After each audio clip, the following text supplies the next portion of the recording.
Hi, I'm Mac McCarthy, and I help people with their breakups. And it would help if I had my microphone in front of me.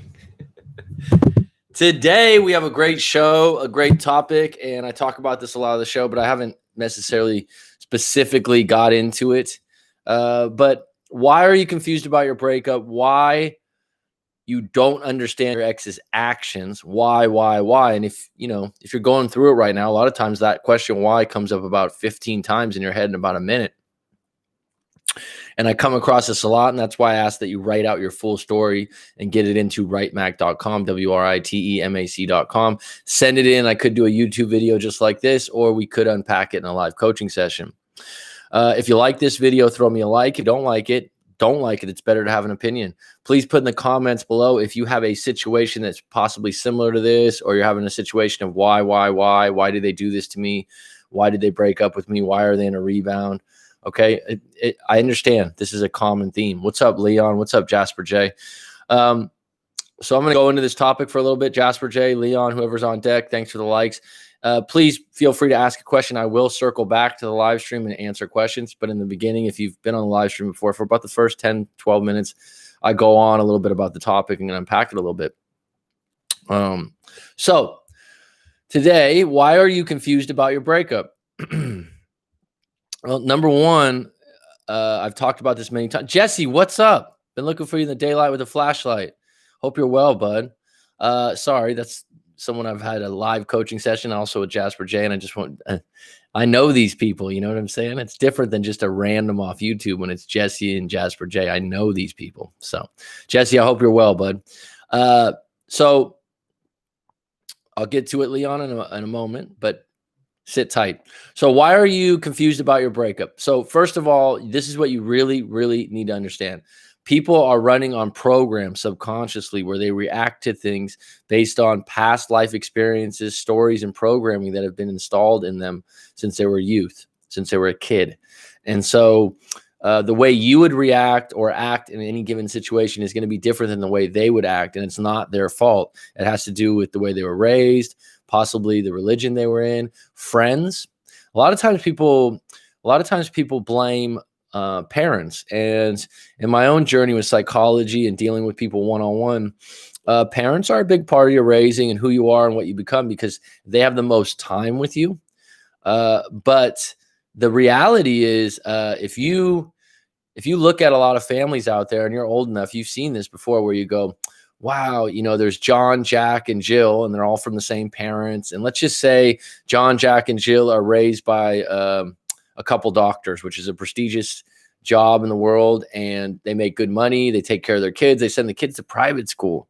They get them karate lessons and they do all kinds of extra camps and shit like that rich people kind of do, right? And why do rich people do this? Because they are trying to allow their kids to have the most positive experiences, to work in different aspects of their lives and figure out what they like and what they like to do and get better at it.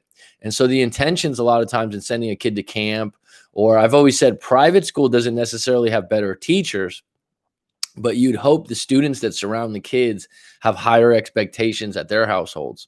So that being said, so John, Jack, and Jill are all raised by the same parents. Jack comes out, he goes to Harvard. John's okay. He's pretty good. He goes to school. He's mediocre to great. Jack's a superstar. He gets straight A's. He becomes a doctor like his parents. And Jill, for some reason, just fucks up left and right, ends up on drugs. And you're like, how did that happen? They all had the same parents, the same love and affection. Well, there are some households that the parents do have favorites sometimes, but put that to the side. The reality is once your kids go to school, and especially once they get to middle school and high school, and they start hanging around quote unquote friends or a kid down the street, all it takes is one bad friend that has one bad suggestion to try a drug, to try a new lifestyle, and all of a sudden Jill's on another path than John or Jack ever were, and it has nothing to do with their parents. They were exposed to something through friends or a teacher or something like that, or and another adult, and that was totally out of the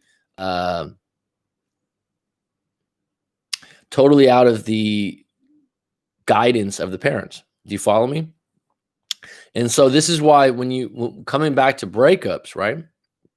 when you're having all this trouble and you're like, wow, I can't believe she rebounded 2 days later out of our breakup. Why would she? Well, she doesn't look at the world the way you do, right? And so you get caught up in this idea, I would never do that to her. Why would she do that to me? Well, she's a different person with different life experiences and a different view. And you can agree to disagree at some point. And you have to ask yourself, where's your power? Because a lot of people stand around and they go, look what they did to me. Look what they did to me. So what? All you're doing is blowing the whistle, complaining, whining, and you're not going to get anywhere. And a lot of people don't fucking care, to be quite honest. You know what this woman did to me? You know what she did? Yeah. Why are you still sticking around?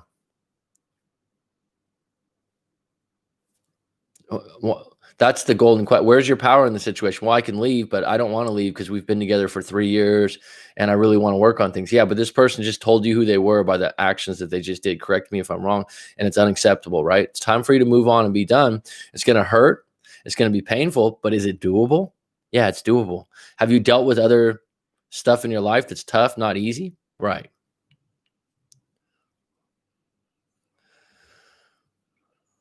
So I mentioned Tanya Harding. I don't know if everyone's familiar with this.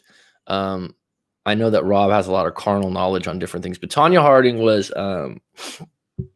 I thought about mentioning this possibly in my book also. Tanya Harding was a figure skater. Yeah, I'm not into figure skating, but she was in the Olympics.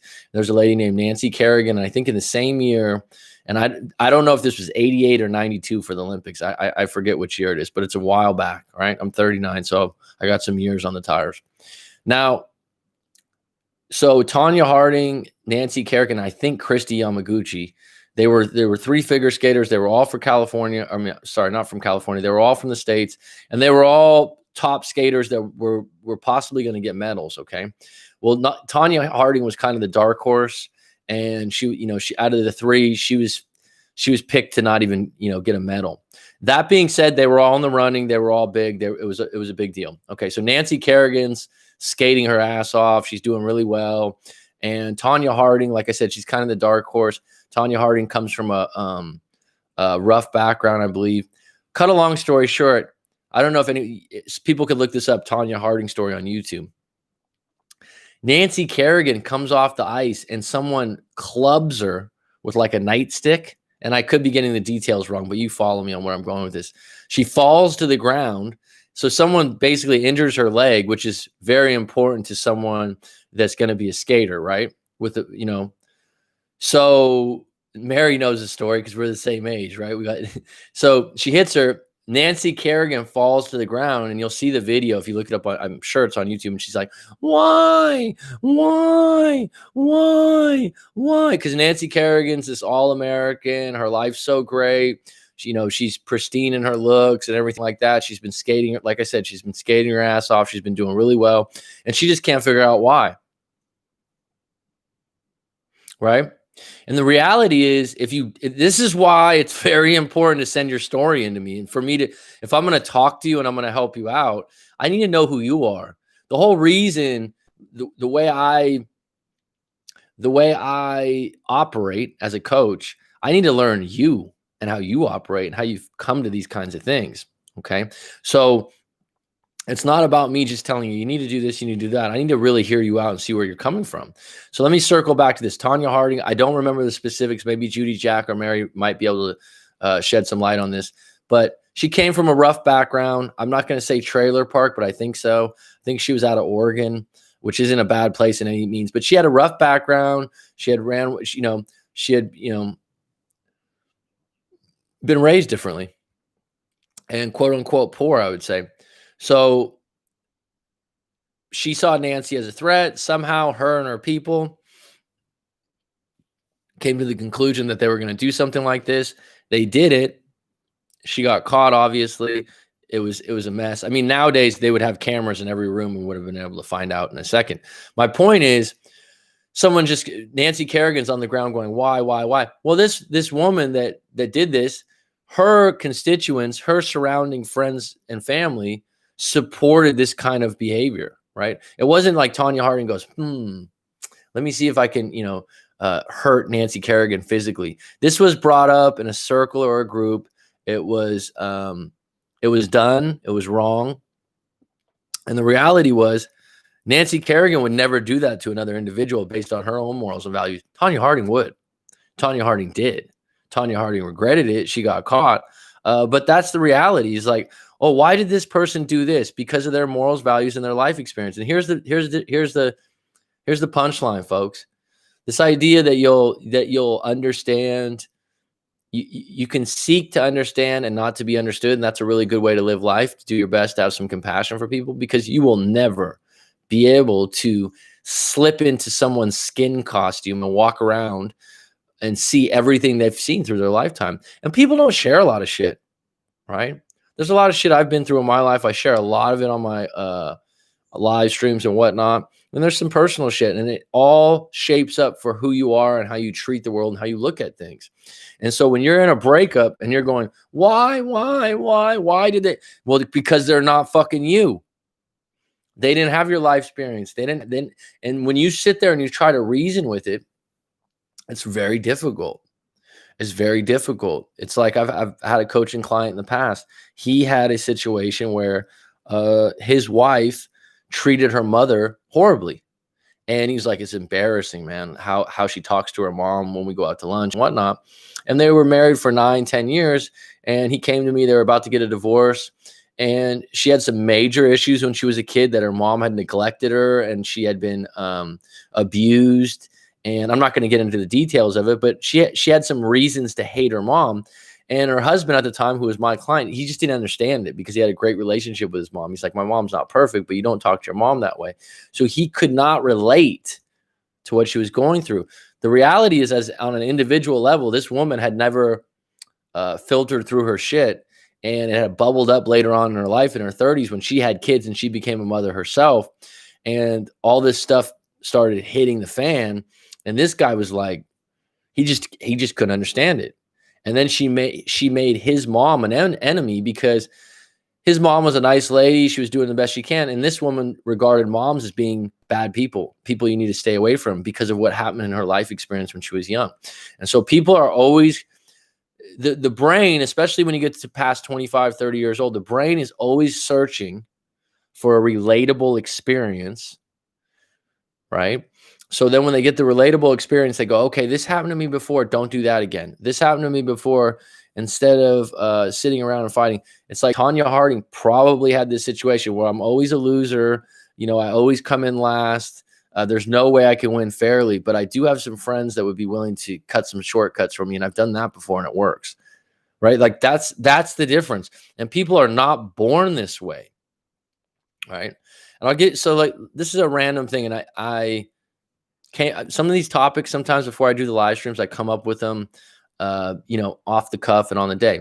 So I went to the beach today, right? I live about 10 minutes to the beach, 15-minute walk to the beach, world-class, beautiful beach in Phuket, Thailand, right? It's one of the reasons I live here. I don't make a big deal out of it, but I'm privileged, I'm proud, and I fucking love going to the beach, right? So I run into this guy. I'm at a friend's house that has an apartment building, like a small apartment building. And this guy's, out having a cigarette. And sometimes he makes small talk when I walk by to see my friend.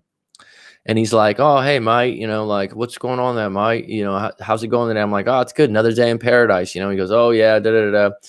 And then I just walk by him, right? And so the guy's, sitting out there smoking a cigarette. And he's like, oh, what do you got going on today, Mike? I think he's a bit bored, to be quite honest, right? I was like, oh, nothing much. And I thought for a moment, oh, I got a live stream. I'm like, I'm not even going to tell this guy. Because sometimes you walk by, you tell random people shit like you do breakup coaching or you're on YouTube. And it's like, oh, you're a YouTuber. They get into this whole thing. It's like, no, I'm not a YouTuber. You don't want to explain it. So I just said, oh, nothing much, actually. Da-da-da-da. And I said, but he goes, oh, you look like you got back from the beach there, Mike. And I'm like, yeah, I had sand on my feet and stuff. I'm like, yeah, the beach is fucking beautiful today. Da-da-da-da. So this time of year at the beach by my house, the surf is a little bit higher. And so the water's dirtier because it's the Andaman Sea. And so it's not just that people are polluting around here. The sea is bringing in more stuff because it's more rough and it's bringing stuff, from the Andaman Sea is huge, right? It's the Indian Ocean. So I said, yeah. He goes, yeah, Mike, did they clean up the beach? So right off the bat, he turns in the beach into a negative thing. I'm like, no, it looks pretty good. But I go, have you lived here a long time? He goes, yeah, I've lived here a long time. And I'm like, okay. So I said, but this time of year, I go, there's just a lot of shit on the beach anyways, because of the surf brings it in from all over, right? And he's like, well, mate, it's not that. It's actually, you know, the locals, they actually throw all their plastic bottles and all. So here's the thing. I've lived here. I consider myself a local, and the people that live around me, I have a lot of pride for them, and I got a lot of respect for them.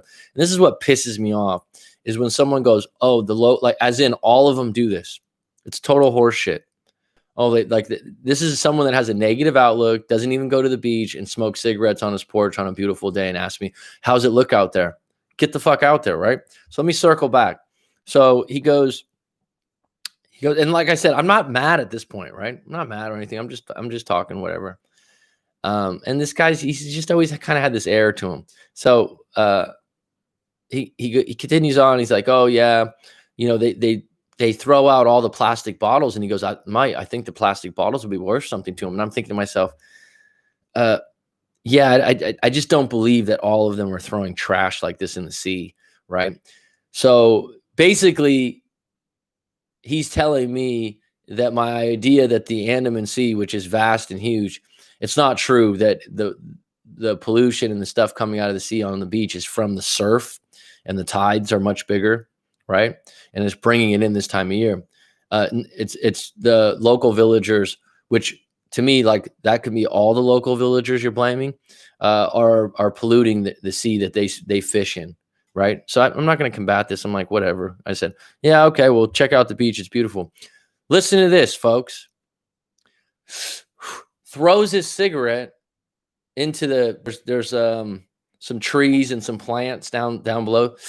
All right, see you later, mate. And I go, you're complaining about pollution and you throw your cigarette out like that. And he goes, well, that's kind of different, isn't it? No, it's not. It's not. I mean, you're throwing a lit cigarette into a group of plants. And I'm not like a tree hugger or anything like this. It's like, that's disgusting in my head. Like, so you're complaining that these people are quote unquote polluting the beach, and you throw, and I have friends that smoke cigarettes. I don't smoke cigarettes. I don't have a problem with it, but there is etiquette, right? There's a certain level of etiquette. If you're around friends that smoke cigarettes, they get an ashtray, they kind of step to the side. There's some nice etiquette to it. This guy, after complaining about people polluting, you go and throw your cigarette in a nice grove of plants. And this is where the maturity of my life comes in, and I go, yeah, I'm just not going to make a big deal out of it and let it ruin my day, because it's not that big a deal. But at the end of the day, it's like he looks at it like, oh, that's just a cigarette. These people are throwing plastic bottles and stuff like that. It's like, no, you're doing the same thing, dude. All right, so let me get to the live stream today. We're 17 minutes in. Thanks for the likes. We got 14 on deck. Hello, Mac. How's it all going? We'll be on a while, bud. Been a while. Coach Mac, my ex left and rebound after 2 months. We were together for 18 months. Why did your ex leave?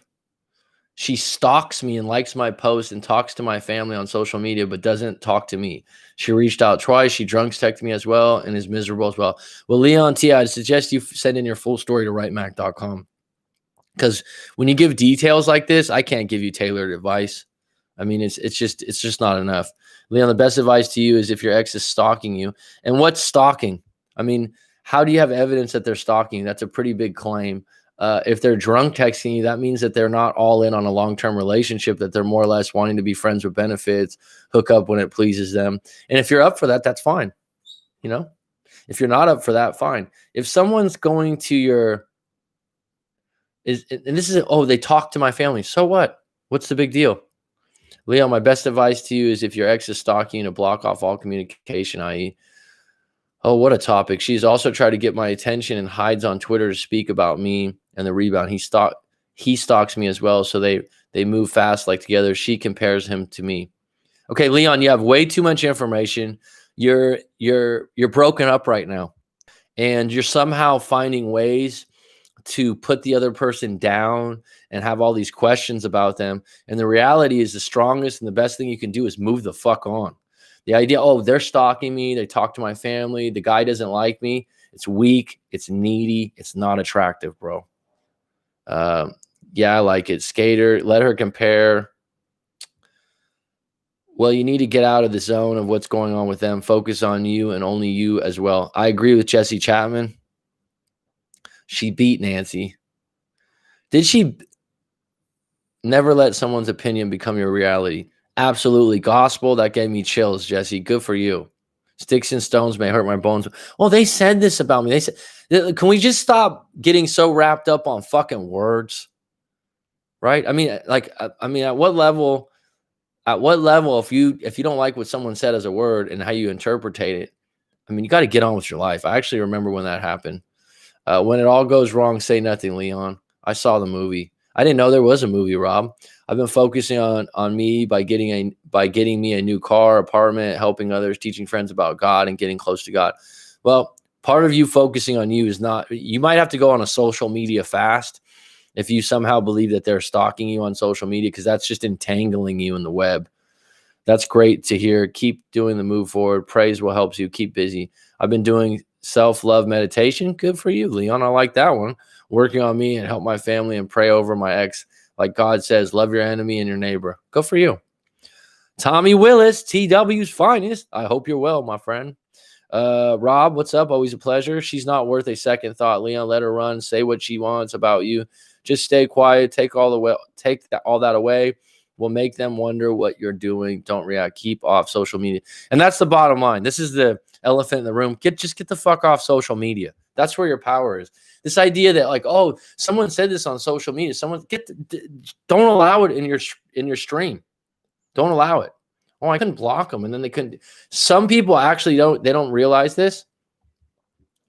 They want the person to stalk them. I'm not saying you, Leon. They want the attention. And if you're going to go on a diet, you got to get the cookies and the cake out of the fridge, or you're going to eat them. If you're going to go on a full-on no contact, I'm broken up. And if the person's on a rebound, I don't want any information about who they're with, what they're doing, how they're going. I don't want any of that information. And the way I do that is I just cut them off. I would cut them off social media. And if that wasn't available, I'd just cut myself from social media for a bit. Why not? Jesse, I know it won't work out because she's messed up and toxic and unhealthy. She picked fights with me and friends after 4 months of the breakup. So if you know that, it's time to move on. It's time to be done. And it's actually clarity moving forward. Damien Castillo. What's up? I was dating a girl in my job, but her ex-boyfriend rock with us. Him and his friend broke us up. Well, if you're going to play the blame game, you need to, first of all, give your ex some responsibility in the situation. That's you making someone else out to be the bad guy. And the reality is, if that's the case, then your ex always has a role in their interpretation of the situation, what they believe is right. And so when you say someone says, "Oh, my ex's family did it, her friends did it, her coworkers did it," no, at the end of the day, she pulled the plug. I just keep quiet. All she does is stalk me and like my posts on social media. And how does that help you out moving forward? Because obviously it doesn't.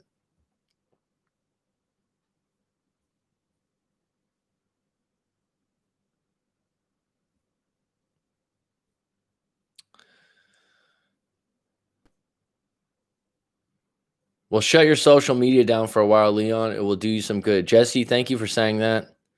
My family and I took care of her, Jesse. She did the same, but her friends were always jealous when I treated them good and they did her wrong. And yet, it's BS with her friend.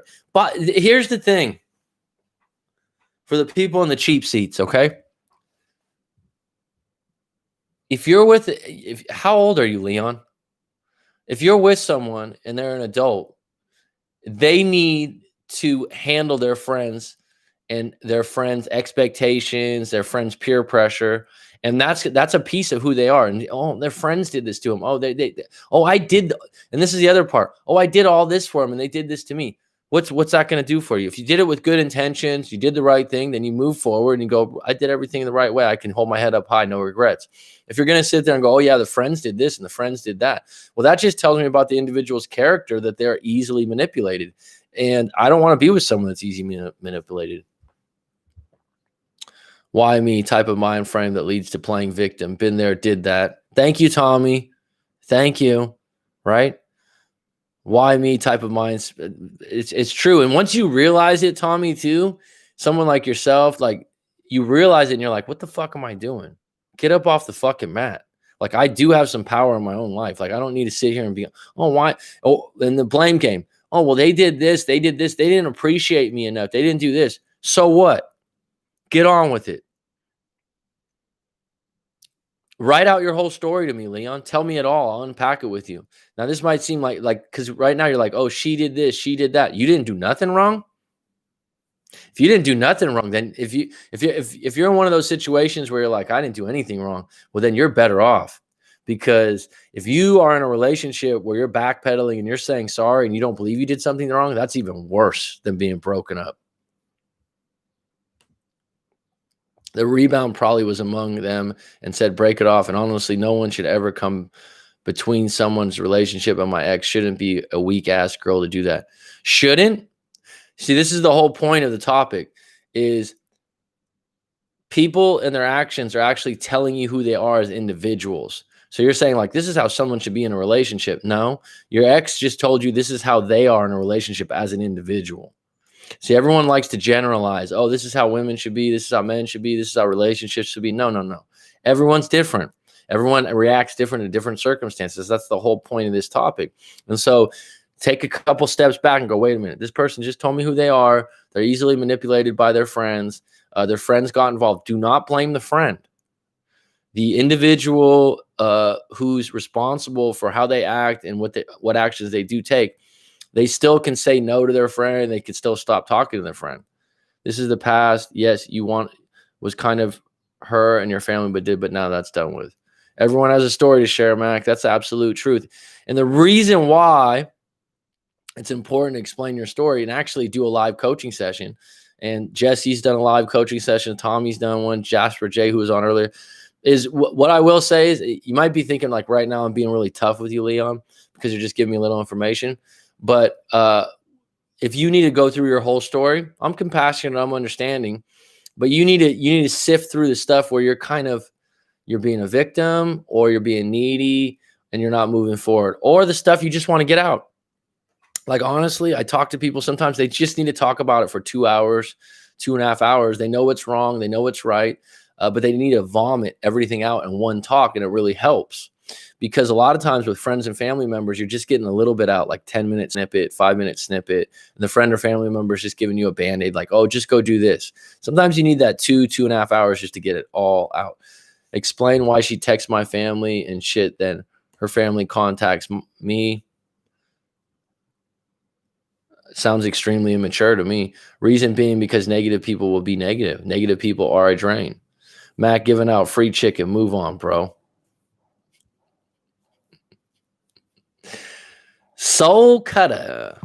I'm UK, autistic. My ex was abused from 11 to 16 and has mental health problems. We split after 4 years and we're engaged. I keep in contact and been in limbo 3 years. And did you write your story, Soul Cutter, already to me? Do I have it? I believe it sounds familiar because I can share this on the.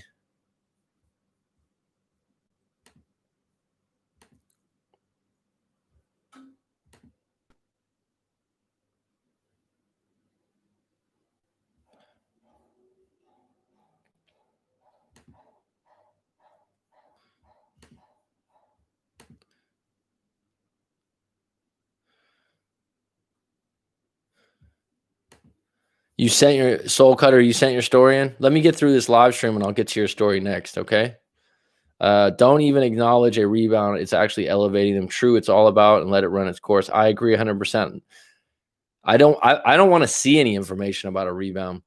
Soul, what's your reasoning to stay around in Temptations? I think Soul, if he can confirm it, I do have his story. And once I catch up on the live stream, I will go through the story with you.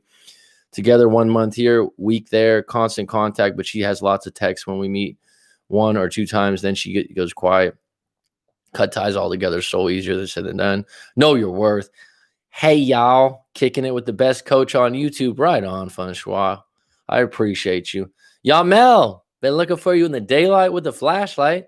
If she's stalking you, it's because she misses you. But just remember that at the end of the day, she left you. Ooh. You know what it is sometimes, and I've seen women do this a lot. deep down, you like the attention. You like that they're still keeping track of you, and you somehow feel like, oh, we're still connected, or they still have feelings for you. But uh, the reality is, do you really want to get back with someone that's instantly rebounded and just gives you, random texts and stuff like that? At what point are you going to move on? And we go around and circle constantly for 3 years, like living in limbo. Lots more than that. Like I'm going to get that. You obviously deserve better. Soul Cutter, know your worth. Mac, brother, how are you? I'm good. Oh, Johnny, I'm real good. 47. She's 42. Again, did you write your story already? Mac is giving it to you straight. No chaser. Dig it. Thank you. Facts. I was just going to say that, Fun Choice. Sometimes people need the hard truth. Coach Mac Systems, I highly recommend. I appreciate you, Jasper J. I do appreciate. No, never been here. Okay, so you didn't. Fuck, man, this is so random. Someone else just sent me a story and said they had autism. You said. Let me check this back. It's not I have had clients that had high functioning autism. Isn't that what you wrote?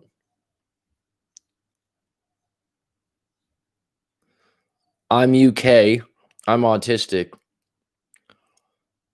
Okay, so Soul Cutter, it would be best. It's very difficult when on the live stream to write snippets of your story, and it seems like you want to share your story. So why don't you go to writemac.com and send your story in, and I can unpack it that way and write the whole story out. This is too difficult in a live stream to no, never been here, just to see my accident tonight, never been here or anything like this. Okay, so I'll actually give you my direct email, okay? And then if you find my take useful and helpful, I'd recommend you make a donation if you had some class. Okay, so Tommy Willis, I agree. Mac has evolved from the middle school teacher to your daddy. He is not the BS tonight. Never was a middle school teacher. Oh well, actually, you know what? I did teach that level at one point. Middle school was actually my favorite. This is random, but I would say it's one of my favorite times in life. From 6th grade to 8th grade, I loved middle school. Loved it. Had a ball in middle school. Like middle school is like that in between of innocence and before you're like 11 to 10 to 13 years old. Had a great middle school life. Stephanie TV, what's up? Tommy Willis, shit, man. I was hung up on my ex for 5 months until I had a session with Mac. Finally felt free from the situation. Also, I feel like I can put things in perspective more effectively. Well, I take that as a compliment coming from you, because it's one of those things. Sometimes you talk to some different people. Well, I talk to a lot of different people. I'm talking to someone from Hong Kong later on. And it's interesting because like you, Tom, you have a lot of, it's interesting. You got your shit together in your life. You just had a bad breakup that you were hung up on. And sometimes you can't figure it out. And it's like this open loop, this fucking mouse wheel, and you got to unpack the whole fucking thing. And then you got to figure out where, what do I want to keep from this? Where do I want to move on? Where am I spun? Where am I being unreasonable? And I think that the value is, I'm not biased, so I'll be honest with you. But at the same time, I will reassure you and give you credit where you're doing the right things. Absolutely. Robert Sanders. My ex's father was in the mafia and got killed. I don't even know if I want to read any more of this. Her younger brother was shot and killed in the house a year later. I dealt with multiple breakups with her. Are some people just too damaged to deal with? That's a really good question, Robert. I mean, that's one of those things that gave me chills to read it. Well, here's the thing, Robert. If you can't relate to the situation, it's going to make it more difficult.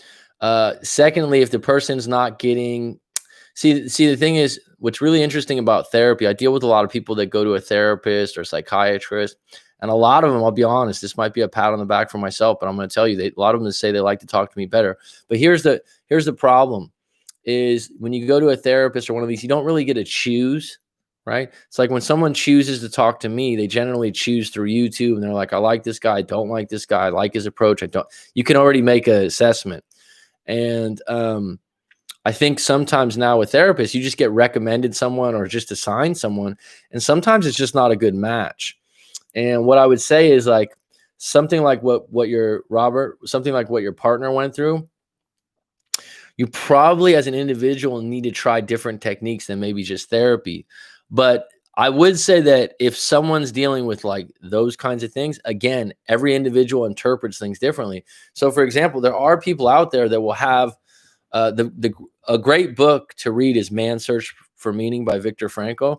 And basically he developed something called logos therapy, and logos therapy or logos therapy, depending on how you pronunciate it, is basically find meaning in everything.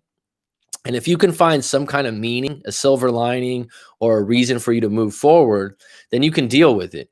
If you find vengeance, anger, pity, then you're going to be stuck.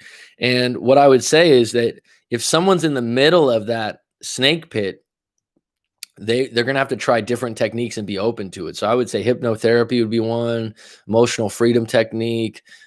They got to be open to those things. And so someone can be too damaged to deal with, but they also need to want help. They also need to, just like an alcoholic needs to want to stop drinking, they need to have a purpose, right? It's like a lot of times someone that stops alcoholism, why do they stop alcoholism? Because there's a consequence. They're going to go to jail. They're going to lose their wife, right? My father was a horrible alcoholic when I was young.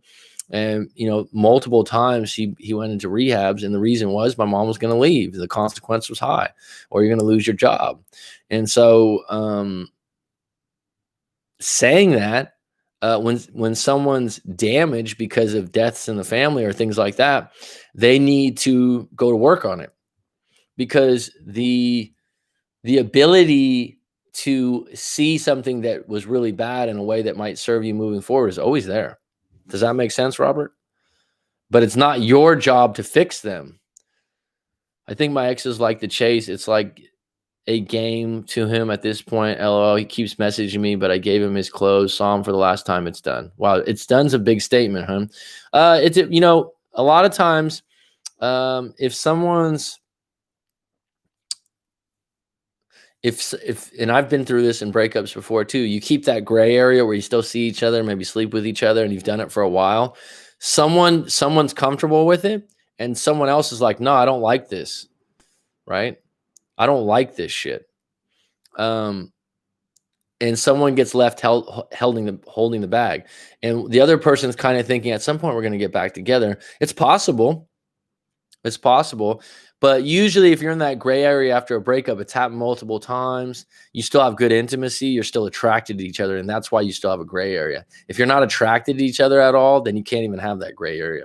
And you still have one of the three. Usually there's something really lacking in the three, if not two. If it's two, then you're done. And that's connection, trust, attraction, not in that order. And then you could break down connection with chemistry. You can break down trust. Trust is just fucking trust, right? And then attraction is intimacy, and it's just attracted to someone's personality and the way they are.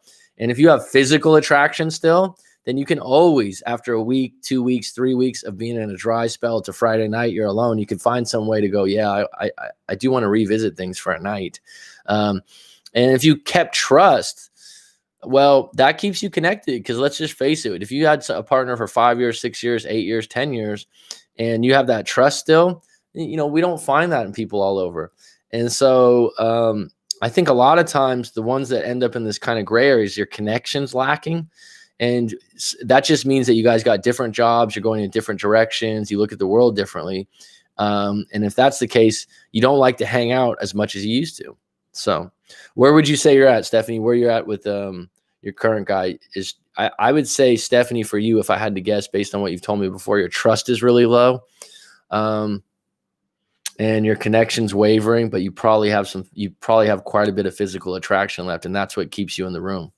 And until you find a replacement for that, you probably are always going to kind of like submit to that. Okay, yes, I will do. Thank you. No problem, Soul Cut. It's just, and write out your story so that way I can give you a really good take. What's up, Jen? Yes, I do still teach. I have to teach online this term, but I've been off for months. He can just go off his social media for 1 month, let her level out her own emotions on her own. Nothing productive can happen when emotions are that high. Judy Jack's correct. If you're still on, Leon, We'll definitely do that because I think I need some help now. Well, I mean, Soul Cutter, I'd highly recommend doing a live coaching session and unpacking the whole damn thing. If you don't find it to be helpful or useful moving forward, I do not promise to get your ex back or make you feel good in a day. I will give you your money back if you don't find it useful or helpful. I stand by that. What up, Rita Rose Hubblesworth? I love the name. You sound like a poet or something. Did you say you were in real estate? Yes, I was. I was in a Bay Area real estate agent for 3.5, 4 years.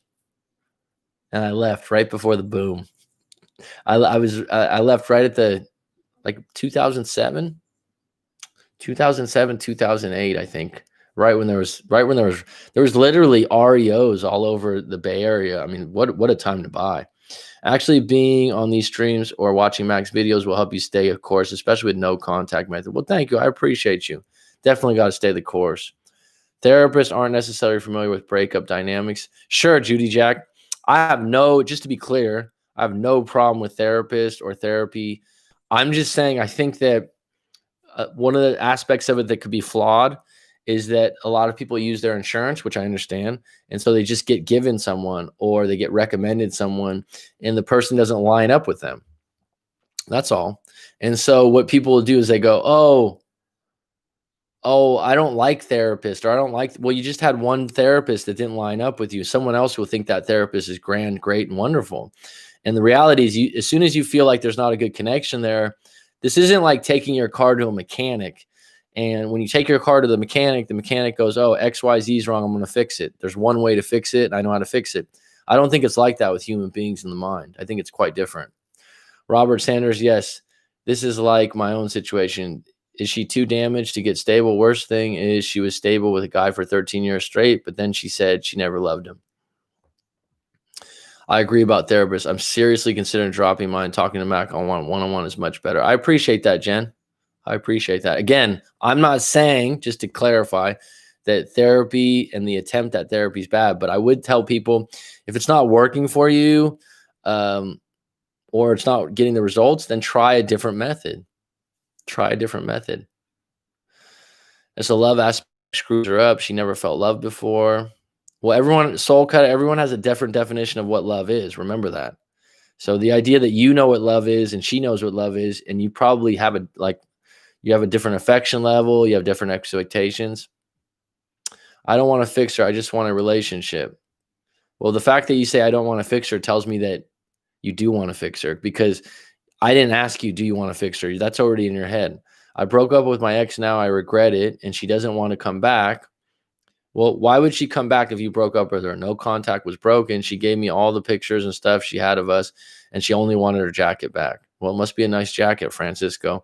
The question is, why did you break up? Why do you regret your breakup, and why did you break up? Francisco, I highly recommend that you send your story into writemac.com and I'll unpack it for you.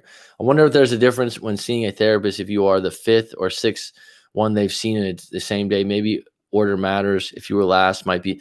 Hey, I agree with that, Rob. I'll just say from my own standpoint, I don't do 5 coachings in a day, and I think I would be spent. I think currently where I'm at right now, people ask like, oh, how busy you are. I don't know if I'd want to, I do 2 or 3 sometimes in a day, and people could attest that if you sign up for an hour, a lot of times we do 2.5 or 3 hours, because I think that a continued session where you get to just continue to get what you want out, rather than, hey, the hour's up, is really nice. And it helps people out a lot. But I would definitely agree with you. If you got 8 in a day and someone's fatigued and tired, even though they're not physically, it's mentally tiring. And I have had people that go to therapists that are from the VA, like my father does. VA is the Veterans Affairs. And they literally will just spend 10 or 20 minutes and give someone medication, because I think that they're so inundated with people, they just don't have the time. And so hence the reason why this medication thing's just out of control. Okay, we have attraction, the other, but maybe it's trust, although nothing to do with cheating. She has trust problems. These stories all seem pretty similar in essence. This guy sounds good. Very logical, although people's stories are different. The essence seems similar.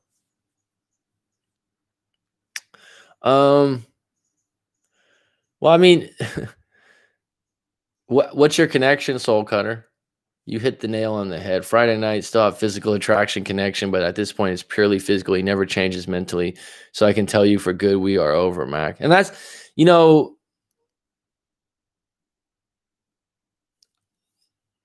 physical attraction is important. And especially if you're in no contact or you don't have anyone to take that person's spot, 3 weeks, 4 weeks go by. And, no one wants to admit this, but you're at home and you're like, wow, intimacy would be nice right now. And you soften up to things and you settle. And that's fine if you can keep it that way. No one, I miss your thoughts on my comments on this video. Well, I can't go through them. And you're totally right until I mean, what you want me to say? You want me to, what do you mean, Damien? You want me to say? Okay, so are you asking me to readdress your thing again for you? No. And you're totally right until I find someone else that I can connect with, not just physically attraction wise, but on all levels, like we did the first. I think that gray area is just keeping testing me. It is, hun, because and you can keep it going.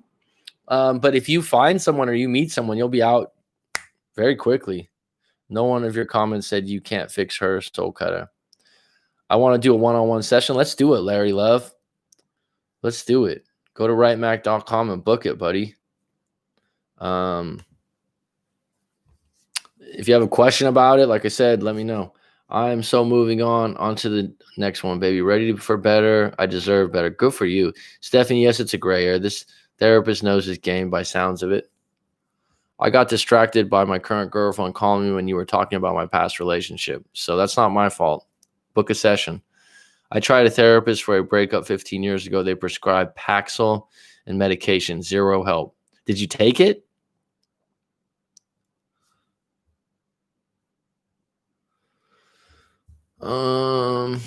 Okay, so I do have a couple stories. You guys want some stories today? I'm on fire, right? We got 47 minutes in. I had my coffee.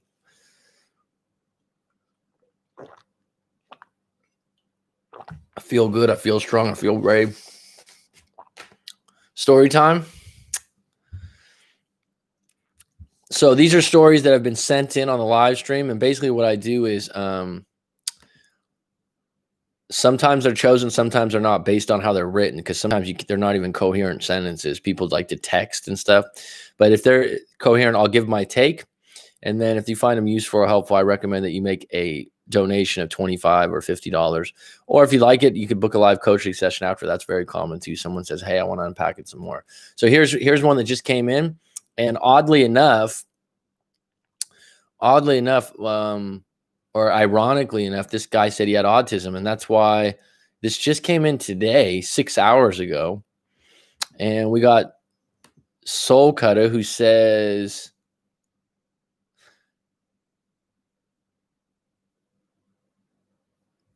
okay, who says he has autism too. So title, getting cheated on with someone that has mental issues. To start things off, I would like to give a summary of each other's background and how we started dating.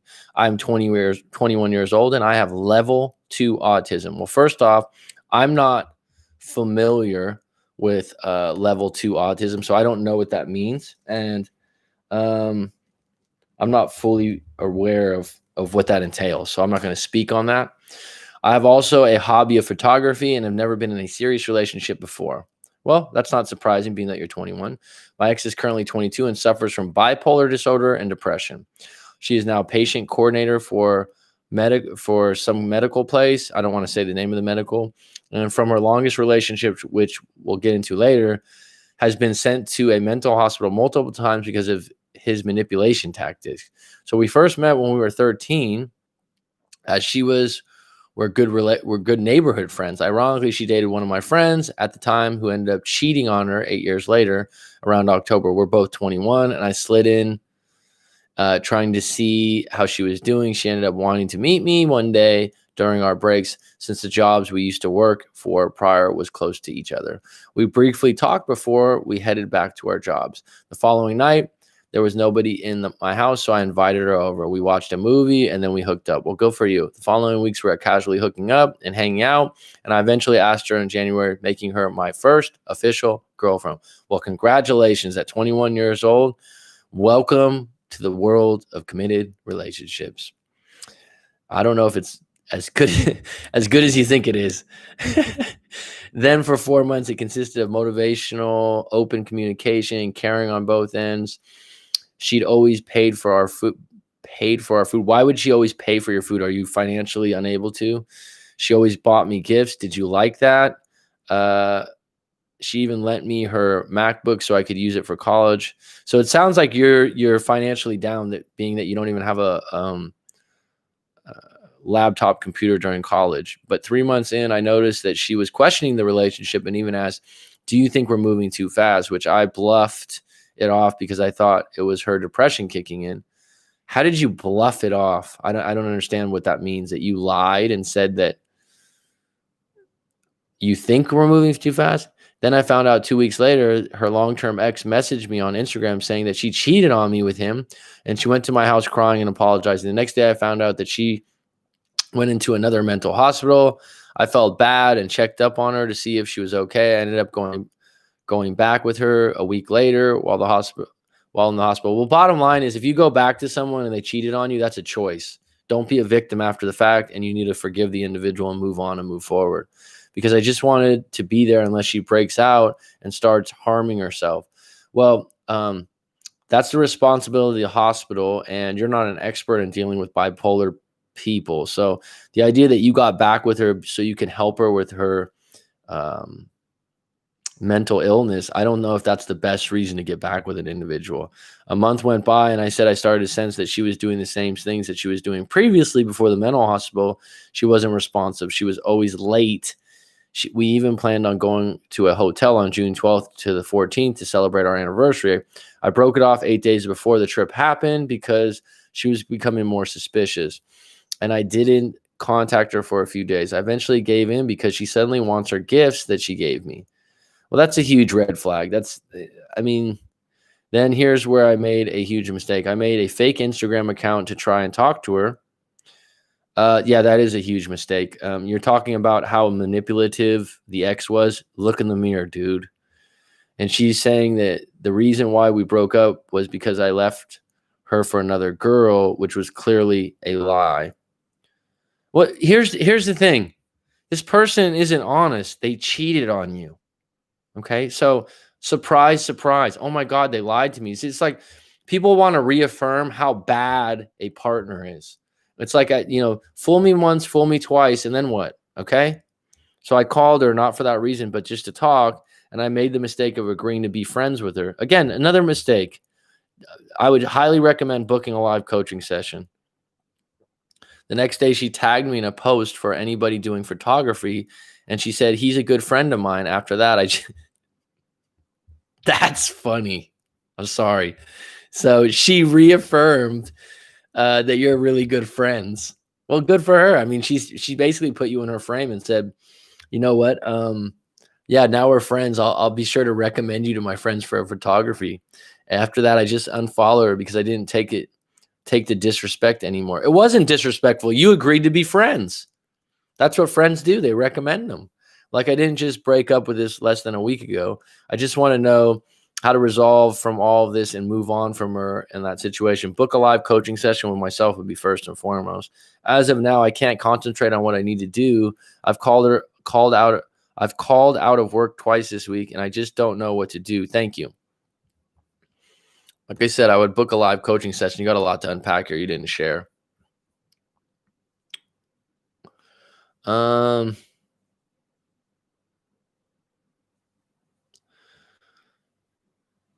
Let's see here. Let me catch back up. I want to do a one-on-one session. I tried a therapist for a breakup 15 years. They prescribed Paxil. Stephanie, don't be so quick to go to them.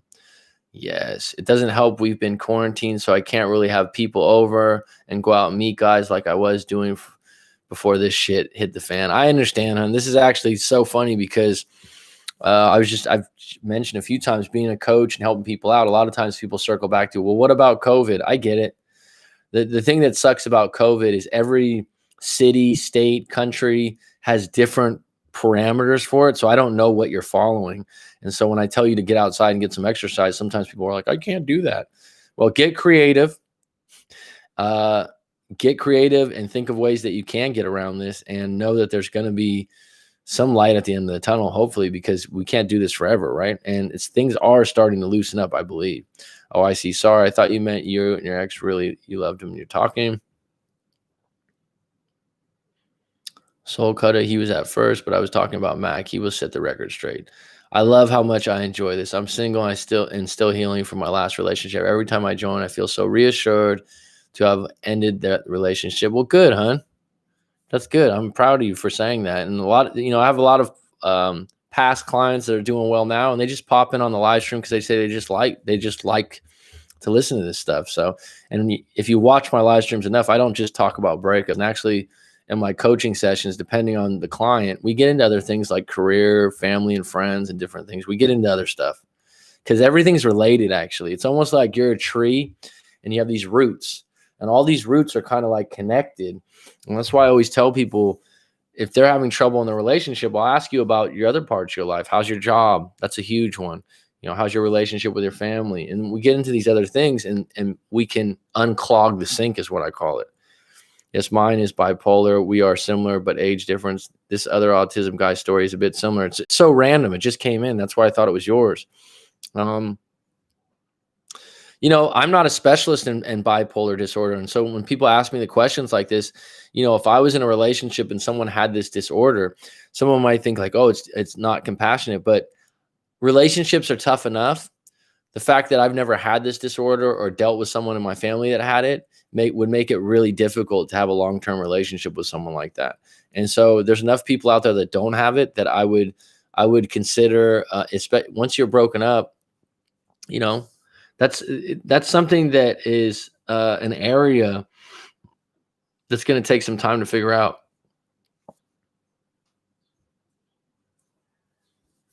Ashley Walker, should I block my ex on social media accounts? I've reached out and he hasn't responded.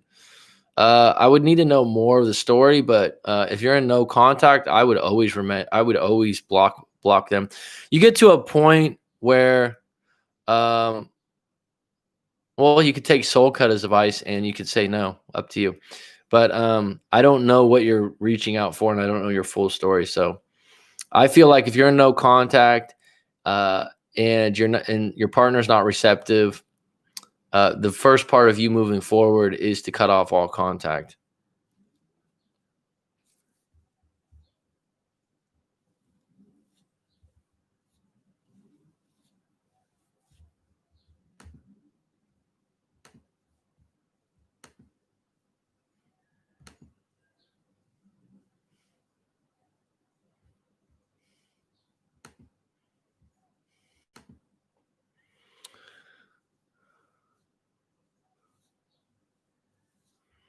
Ashley, short line. Tell me what your story is. When you ask a general broad question like that, it's really hard to give a tailored answer that suits you. So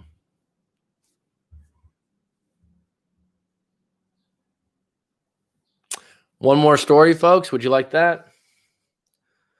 19 on deck. I appreciate the likes. I appreciate the not likes if you don't like the show. If you don't like what I'm doing here,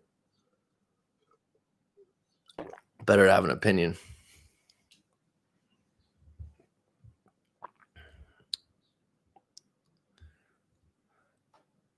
What's up, Azam? Better late than never. Besides the father and brother shot and killed, my ex was sexually abused by her grandfather. Jesus Christ, man.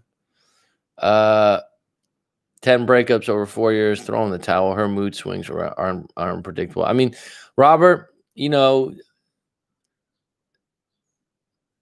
you consider yourself a wounded bird also? I mean, are you someone that could relate to some of these issues? Two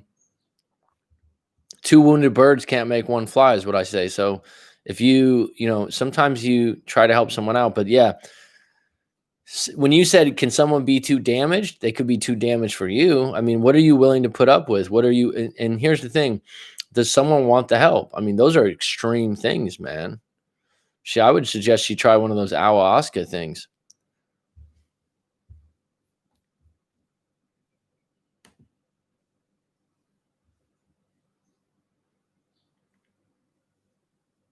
Don't be a hero, seriously.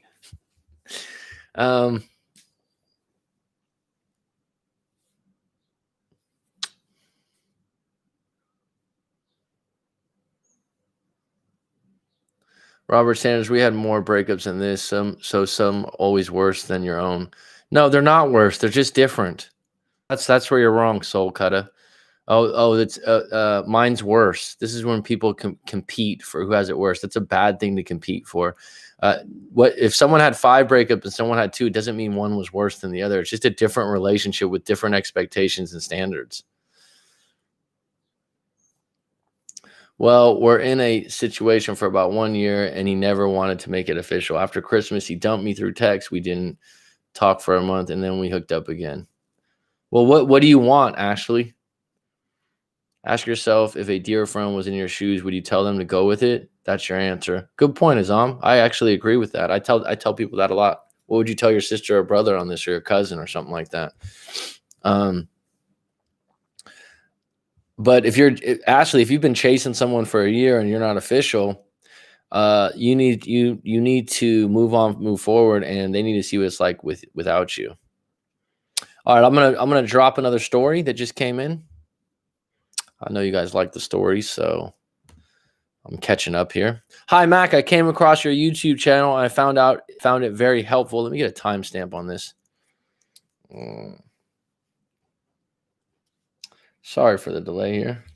Timestamp, because I do text people and let them know. I do email them and let them know when I drop this. I came across your YouTube and I found it very helpful. However, I need some advice for my current situation. I've been dating a guy for 2 months. Everything was amazing. We shared so much with one another, our past childhood experience, past relationships, family, and having common interest in being parents. Well, it sounds like rose petals and wine glasses. He spoke to me about everything. He spoke to me about his ex being very evil to him. Well, that sounds like a red flag during the course of their relationship, and how much it had a negative impact on him, to the extent where he disclosed he contemplated suicide, but thought about his son. Well, that's a good reason to live. I recommended him getting therapy, and he agreed, and we started looking for counselors. He was super hands-on. Man, he got his friends to repair things in my house, even to cut my son's hair during the pandemic. Okay, I guess it's the little things that count, huh? I was falling for him. He was such a gentleman. As we were getting closer, he would share with me his thoughts about his family, feeling he was adopted, stating that he didn't look like his parents, hadn't seen his birth certificate, and wanting to get his DNA test to confirm that he's their child. In response to that, I said to him, "What's the difference? Does it make..." Well, if he really feels that, that's his choice to make. I think that if you question that might be a really sensitive topic. If he feels like that's the case, why not get a test? In response to that, I said to him, "What's the difference does it make, as long as they have loved you and they have been there for you?" Anyways, after that, on May 31st, he asked me to see me and asked what we should have for dinner. Asked for salmon. When I got to his house, he was preparing a candlelit dinner for us. I was so happy and elated. However, I noticed he didn't hug me or kiss me the whole night. He was quiet and distant in his personal life. I know work hadn't been easy for him, as his managers have been on his case regarding his standard of work. Someone owed him, I think it says 2,000 pounds. So I get he's under immense stress. Well, any stress from work will affect your relationship. Absolutely. However, I was needy at the time. I started an argument over the fact that we didn't hug or kiss. I stormed out of the house in the morning. Starting an argument because you weren't hugged and kissed and there's a candlelit salmon dinner is ridiculous. That says something about you. I reached home and I realized he didn't contact me as he usually would. So this was your way of getting attention. Okay. A few hours passed by and still no contact. So I texted him first. He was upset, judging by him responses. Did he have a right to be upset? I mean, did he have a right to not be happy with the fact that you made a scene when he had a salmon candlelit dinner? He's under stress at work and you somehow made it into a situation. You didn't hug or kiss me. We continued arguing back and forth. Out of anger, I told him we should go our separate ways. And he said, okay. And I told him to go back to his ex that treats him like crap. That's a low blow. You know what? I applaud you for sending in this story because you're definitely looking like the bad guy. A lot of times people make their ex look like the bad guy. A few days passed and I called him to say sorry and said, okay, but he needs time to think. I would too, because the reason you got in the argument was ridiculous. And then you go for the kneecaps. No bueno. I said, okay. A couple days after that, I texted him to check on his welfare. And he said he still needs a couple more days to think and it hasn't been easy for him. And he will let me know. That was on Saturday, and now it's Tuesday. Should I wait or go? Many thanks. Well, you created this situation, and the idea that should you wait or should you go? You should listen to him, because the whole reason you're in this fucking mess is because you were impatient, and you created a bad situation out of thin air because you didn't get a hug or a kiss. Maybe you should consider maybe some therapy for yourself if you're that sensitive to someone that's stressed at work, makes you a candlelit dinner. The interesting thing about when you date people and when you get to know them is that everyone thinks like, oh yeah, I know them. You're still getting to know people 6 months, 8 months, 1 year. People don't divulge every little nook and cranny about themselves, right? And so the thing that gets deeper in a relationship, right, when you get really bonded, when you get to another level, and this is why when you get to this level, I think, Johnny, I think you're in like a 2-year or 3-year, but you live with them. Jasper J was in a longer relationship, like 2 or 3 years. It might have been longer. But you get into this point where you just like, you learn each other. Right? But someone has a bad fucking day and they're different. And one of the best things I've ever found, where I feel really appreciative to a girlfriend when I'm in a relationship long term, it's the time where I'm like, wow, I really appreciate you, hon. Is when and this is a bad topic right now because of COVID, but have you ever just had the flu really bad? And they just come over and they make you soup and they, put a towel over your head and they just take care of you for a moment like that. And you're sick. They go out and they say, hey, what do you need, hun? I mean, that to me is huge. That they still give you a kiss, even though you might be contagious from your cold or something like that. And that's a partner. So this guy has you over for dinner. Instead of you saying like, what's wrong? Is some things bothering you at work? You say that you create an argument because he didn't hug and kiss you and show you enough attention. If I was him, it wouldn't be one red flag. It would be 2 red flags, right? So and then after the fact, you go for the kneecaps, and he shared with you that he was with an evil ex that, put him in a really bad situation. He said, why don't you go back to that ex? I mean, that is highly immature behavior. And like I said, you might need to check yourself rather than just like, oh, I can just say sorry for that and it'll be okay. No, why are you acting this way? Why are you being unreasonable? Because to me, if someone acted like that and we've been dating for 2 or 3 months, it's like a siren, not a red flag, like a siren at a firehouse.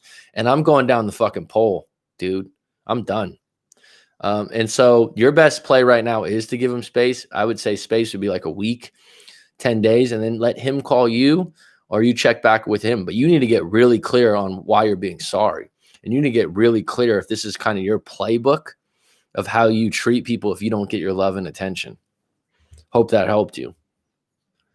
But I do give you credit for being honest in your story and not just making yourself out to be validated. You need to take responsible for your actions in that. And sometimes there are some things that you can say sorry for or this or that. And sometimes some people can say, you know what? I know you said sorry, but it still doesn't count.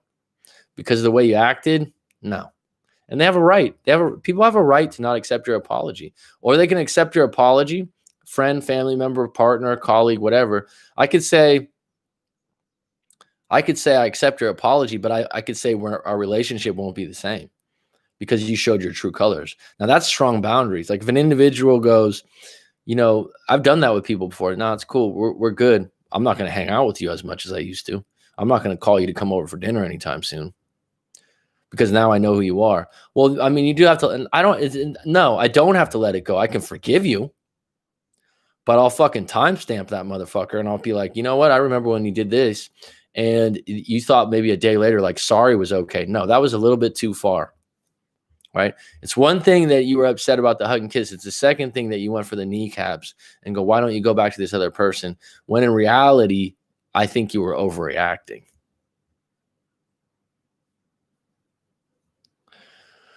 Okay. So we got 22 on deck. This is spirited. This is good. We got a late night show here, folks. Nice.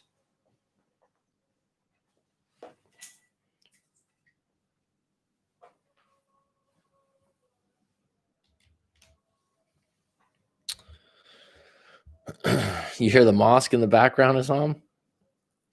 It's going off right now. Sorry, I don't know your name, but you seem like a good therapist. And if that's what the title is, I'm not a therapist. I'm a coach. If you're talking to me, I don't know.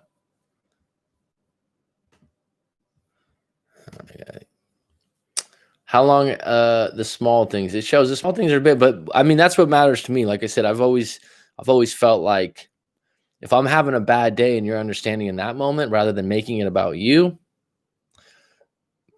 How long had they been dating?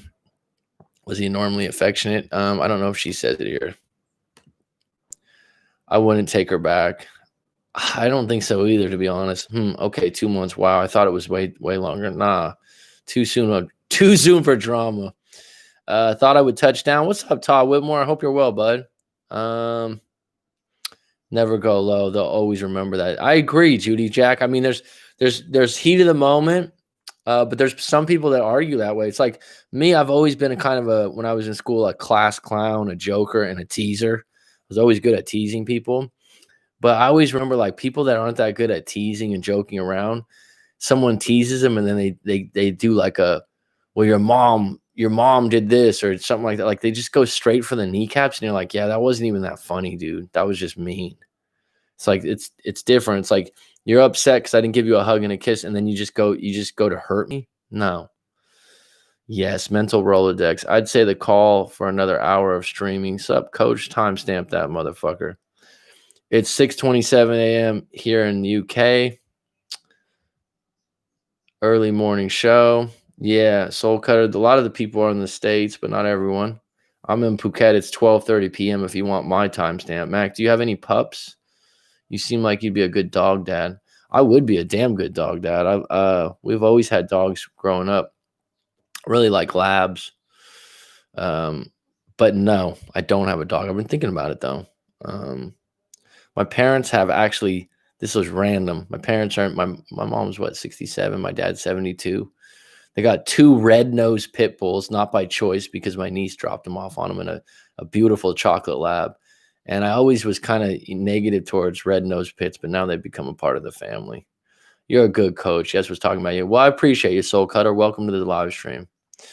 She had to understand that no matter what he decides, she has to learn from her mistakes and improve. I agree, Mel.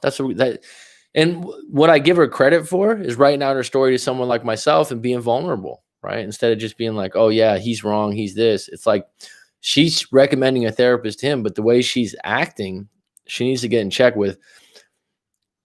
I started an argument because he didn't hug and kiss me. It's like, what? Yeah, seriously, she is high maintenance. I am not in the high maintenance thing. So it's kind of funny because someone she is. It's not right.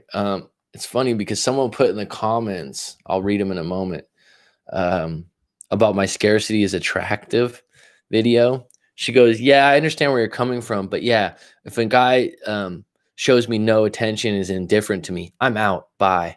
And I was like, "Okay, so you like needy men?" It's like, it's up to you. It's like someone was just asking me in a live coaching session.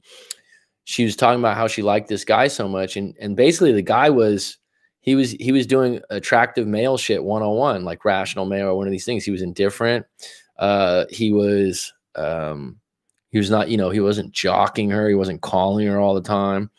And I was like, that's why you're attracted to him. And she's like, really? And I said, yeah. And I said, this is what they teach for men to attract women. She goes, well, this is what they teach women to attract men, is get your man to chase you and have many going at one time. And I'm like, well, what kind of guy do you want? I mean, do you want it? There's women out there that like a needy guy that'll sit, stay, and fucking, hey, John will go do it for us. Hey, John, can you go get us some takeout? Thanks. And they're like this, and you're just like, wow, this guy's a wuss.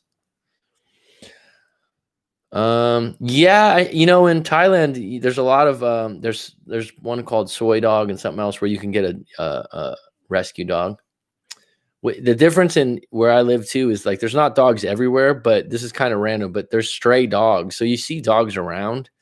They are kind of like neighborhood dogs, and I don't have cats, but there's a neighborhood cat that always comes over. I've never been a cat person though. Projection. Also, I feel like there is more drama there. You can learn a lot about your own stuff listening to the stories of others and hearing coach talk about it. Helps your own stuff. Yeah, the story's key, man. The story's key. A lot of times people, when I read, I've developed this style on my own. And when I read back their story, here's the thing. When you write your own story, you can't run from your fucking words. Well, I didn't say that. Yeah, you fucking wrote it. Right? How are you personally doing with relationships? It's a question we all want to know. How do you feel with all these stories? Not prying, just asking. I don't get into my personal love life. I find it to be a conflict of interest. Just don't, because once I go down that rabbit hole and go into that, I share a lot with you guys, but present relationships, presently where I'm at, no, I don't want to go there with it. And it's not because I'm negative. It's just something I want to keep at that level, because if I'm with someone, I'm not with someone, or I'm seeing someone, to unpack that real time is not fair to the person also.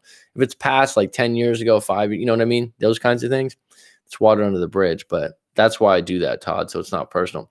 If I do a live coaching with you or something like that, and something comes up that's relative because of my style, I might mention some things, but not in a live stream. No. She broke up to me when I was focusing on my career and career change. Well, sometimes you got to put your career and yourself first on those things. If she can't understand the career you're doing or where you're headed, well, then she's probably not going to be there once you get rolling. And if your career is something you really want to do, that's something in your life you control. And you want a partner that supports what you do. Oh man, once you try to maintenance and you do it for as long as you can, you don't tolerate it anymore. The moment another female shows signs, you just next. 6 pups? What kind of pups, Emil? Always focus on yourself, ladies and gents. Good question, Todd. I want to know what's going on with Mac's life, since he's always helping us out. Women want a guy who would worship no matter what, and at the same time want a guy who they can't control at all. It's an interesting parallel. What you allow and put up with reinforces and persists. Good point, Judy Jack. It is security versus danger and adventure. It's a dance. To be fair, I wasn't giving her the attention she wanted. Well, was it the attention you wanted to give is the question. Mac, are you in real estate? I think you mentioned that in the previous live stream. No, not currently. Like I said, I was a real estate agent when I was 24, 25, 26. So 14 years ago. Don't worry about it. I do know about real estate though, and I do have contacts in the Bay Area, and she wanted some of my clients that are in it, I've actually given advice to before. So I do have a base knowledge that's above other people because of being in it. And especially if you're in the Bay Area, I could recommend an agent. She wanted too much damn attention. I would be studying for the CPA exam and she would blow up my phone. Well, that's unreasonable, Jasper J. That's not you not giving enough attention. That's you putting first things first. And if you're studying for a CPA exam and you're like, and here, let me add something, because I'm going to get a little upset about this. I've had another client. It was the opposite. So his girlfriend, they've been together like 4 or 5 years. Really cool dude, actually. She was studying for a medical exam, so she's a doctor, or she's going to be a doctor. And he said, like, her school comes first. Of course, a doctor would. And he gave her shit about not being there. And he was actually dealing with. He had I believe it was his brother was like stage 4 cancer. So he's like, I was being needy.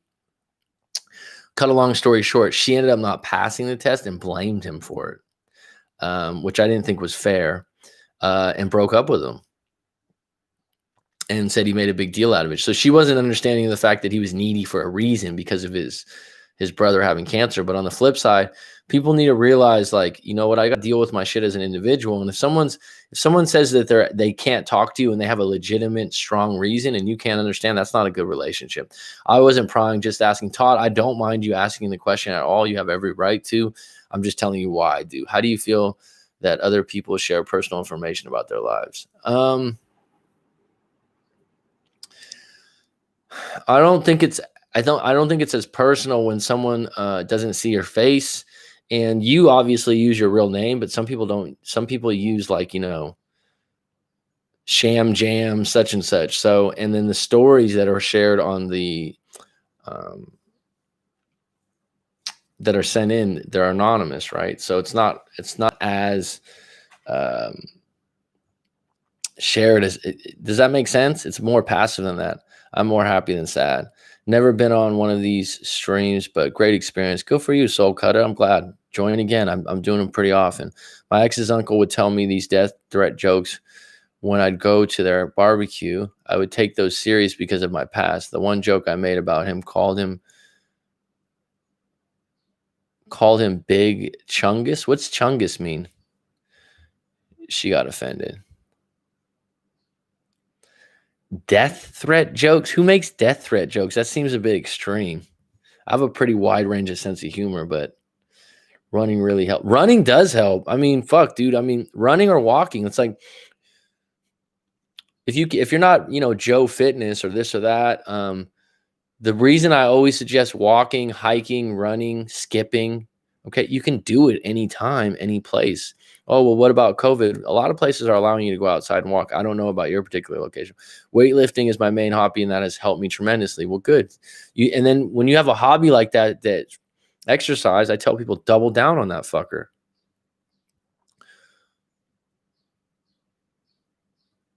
Would you recommend going into the field and pursuing a license? I think having a real estate license is good. I would go for the broker license. If you want to talk in a live coaching session, I can give you some information. Like, we can talk about that. That's actually something I know about. I have contacts, and if you want to do it in the Bay Area, I could help you out. I think it's good to have. You can't. The interesting thing to me was when I was in real estate, people would be like, "Oh God, real estate agents make way too much commission." It's like, go get your license. Go get your license. You want to play real estate agent? See what it's like. Go get your broker's license. So you got to pass a test. You got to do this.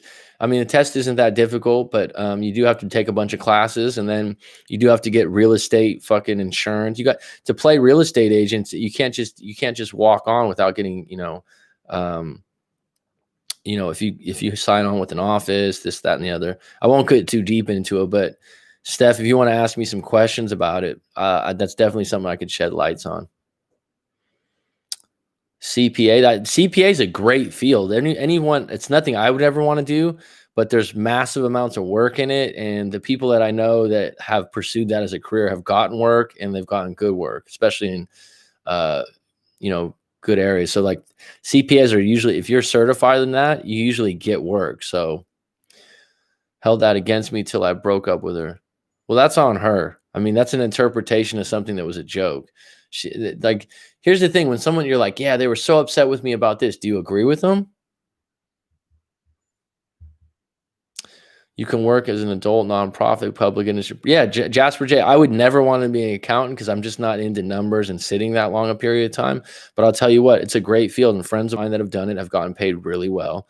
And you're always going to have a career. You're always going to have a job. And so go for it, dude.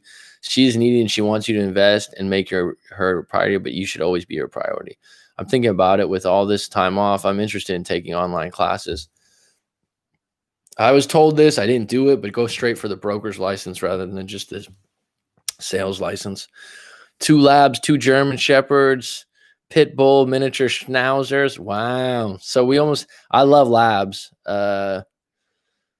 We've had multiple labs in my family, and we had a golden retriever when I was young, which are great dogs. And like I said, they got pit bulls now, but they're great. The pit bulls are great.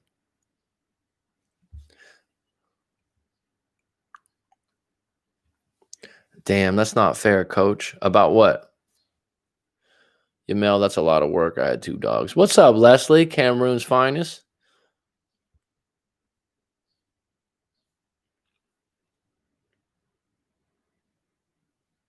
Got a bad cold and it makes me sleep a lot. Well, be thankful that you can sleep a lot. Yes, I've never heard death threat jokes in my 47 years. I mean, that's not funny. Gyms ain't open.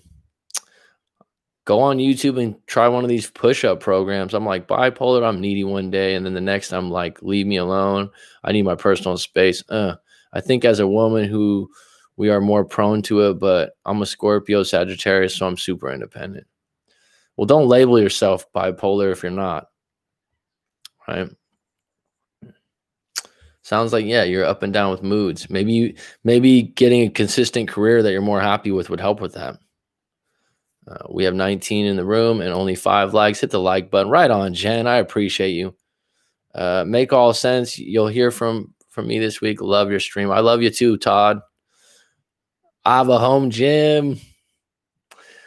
I always said I didn't like doing things at home, but I just started every morning doing a push-up routine. I do a couple yoga things. I have dumbbells, and I just created my own routine and then added to it. And it's not like I don't do it to be Arnold Schwarzenegger or heavy lift. I just do it to keep in shape. It's been good. So this is where you're in a solution mindset and you go, hey, instead of complaining about the problems, how can I get creative and get around it and evolve? And my sport is Olympic weightlifting, aka snatch and clean and jerk. Sweet. That's some strong shit, man. Steph, I recommend Becker. You need to know he is there for you once you feel it. It can be independent. What's Becker? Is that a show or Roger CPA review? If you suspect his attention, the coin here is being taken away from you. It is possible another female is trying to steal it, therefore the anxiety. Once he reassures you, you proceed normally.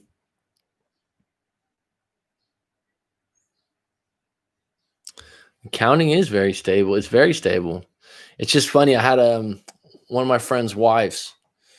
That sounds weird. A good friend of mine. She worked for a big company in San Francisco. She was making good money as a CPA, and she had moved up in this, I don't know, something. And she was like asking me all these questions about, this was years back, about Thailand. And, I was teaching over there, and I'm like, well, you're doing pretty good, hun. Andrew told me you're doing damn good. Da, da, da. And she's like, yeah, I'm doing really good. And I was like, she's like, yeah, but I hate my job. And I'm like, what? I think she was making like 180 or something like that is what I don't know what it was. It was something ridiculous with like great benefits. And she was like, I want to move to an island. I want to live somewhere. I was like, okay. I think eventually she's taking a step back from the job, but she just said it was very boring. But everyone's different. Another friend of mine that's been a CPA for years, he's retired over here. He loved it. So it's easy to become a broker. I used to sell realty to real estate companies. Yeah. And to be a broker, you just jump. And then what you'd want to know is like, do you want to be commercial or residential? It's different. Commercial is not going to be really good the next year or two, supposedly. Not feeling good. Well, I hope you feel better.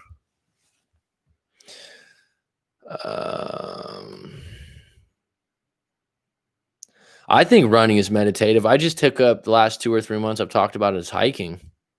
Is there a formula on how long it takes over a breakup, 1 month or 2 months? No, that's bullshit.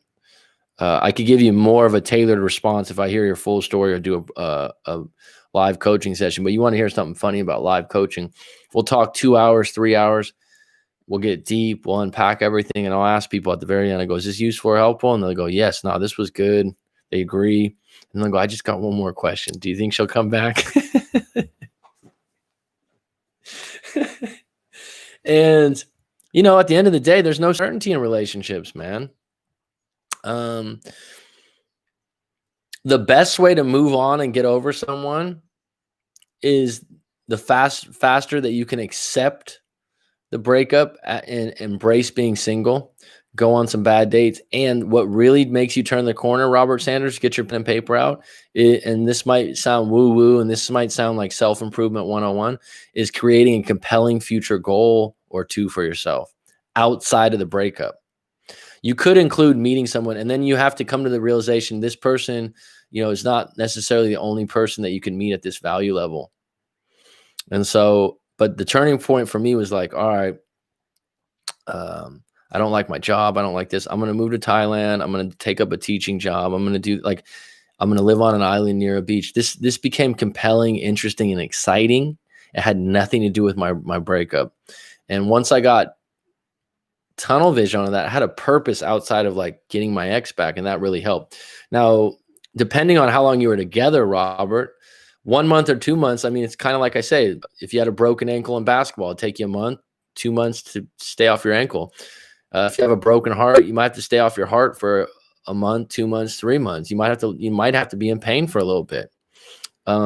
But it definitely helps being proactive and doing stuff like this live stream, sending your story in, doing a live coaching session, getting therapy, doubling down on exercise. The worst thing you can do is sit at home and complain, whine, and bitch. The worst thing you can do is follow your ex on social media and go, look what they're doing. They don't even care about me, right? Be proactive and be your own coach.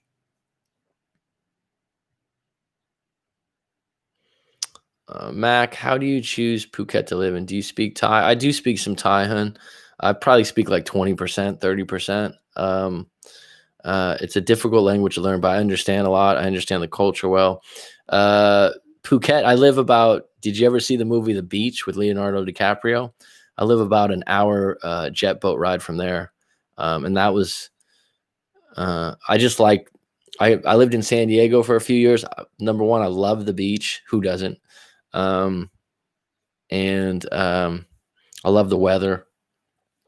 And Phuket's considered like, it's a little bit more expensive. It's kind of the Hawaii over here, I guess you'd say, but it's the tropic. It's beautiful. If you ever wanted to ask me questions about moving over here or something like that, I have talked to people in coaching sessions about it before. It's certainly a beautiful place to live. Beautiful place to live. Actually, and you were saying you live in Paris part-time. There's actually a lot of French people that live here. I see visions of my ex while running, and I experience a spectrum of emotion. People say ignore my ex, but I just let come in and out of my mind after running. I don't really think of. No, that's the right thing to do. You neutralize it. So instead of fighting it, you deal with it. You take it in and then you let it go. That's actually the right way to do it, Jasper. Have you tried gymnastic rings, coach? No, I haven't. Becker is a CPA prep guide. They get you ready. Okay. For real estate, Stephanie, there used to be one called Anthony's School, and that's the one I used, and it was quite good. I think that they're all over the place as far as in California. Well, I'm a super strong-willed, and that sometimes makes the guys I'm dating question if I even really need them. Different strokes for different folks. Yeah, guys like needy girls to an extent. Not me. Too much needy becomes annoying. I agree.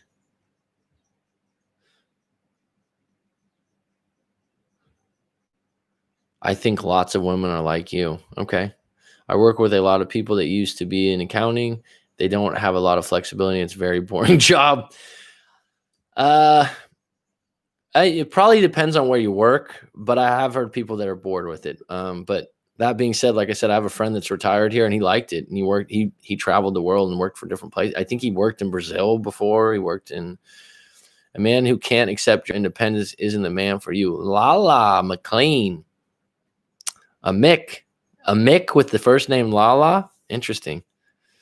A man who can't accept your independence isn't the man for you. And I would have to agree. Independence is great, but don't let it become ignoring. Yeah, at the end of the day, what people need to realize is we all like different types, different character, and really write out the partner you want. Like write it out one day. Like I want someone with a good sense of humor.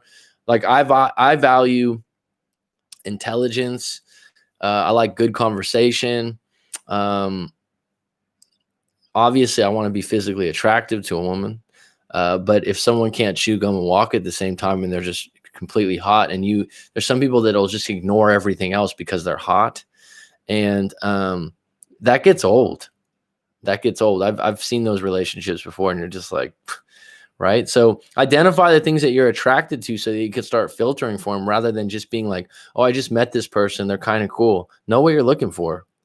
This may sound cheeky, but my parents have always recommended to have goals. It's when I say that, it's funny when you do a live coaching with me, I send you 10 to 20 questions. And one of them is like, what do you want to accomplish in the next 5 years? Who are you as an individual is another one.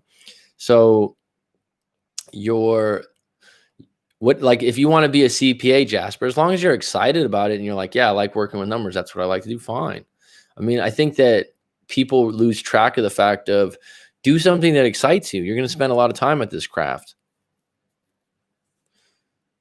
Leverage your friends, religion, professional goals, health, intellectual curiosity. But I think that was the difference. Rather than just have a goal that society might make me want to have, because I'll be honest, I always was like, oh, I'm going to go back to school and get my master's, or I'm going to, like, PhD seemed long-winded to me, but I was going to get my master's. But I really didn't love school enough to get a master's. I just wanted to have the master's degree to get the job I wanted. Which was to teach at a university at the junior college level, or even at, the basic state level. And that was just the entry level that I needed. And I found a way around that. And I taught at multiple universities in Thailand with a bachelor's degree. So make a list of the qualities you want in that partner. It will make a world of difference. It does. I think it does help. I think that people don't get clear on that, and they just react to whatever's in their spirit. And then to get a little deeper, you do a demographics check and you're like, where would these people hang out? Right? It's not by accident that you meet the same kinds of people. Let it him or her go. Stop restricting yourself from moving on. Trust me, you'll find peace. Not even know that. Grandparents are from Ireland. Cool, huh? It's a nickname. I like that name, Lala. Yeah, Irish. My grandfather's Irish also. That's where the McCarthy comes from, right? With 2 lines underneath the C, as my grandpa said. County of Cork. Let him or her go. Okay, you can't fight it. Let him come and go, but focus on something protected. Word. Social media is merely a highlight reel. Nothing good from following theirs. It's not just a highlight reel. It's kind of competitive happiness. And sometimes I'm like, people aren't always this happy.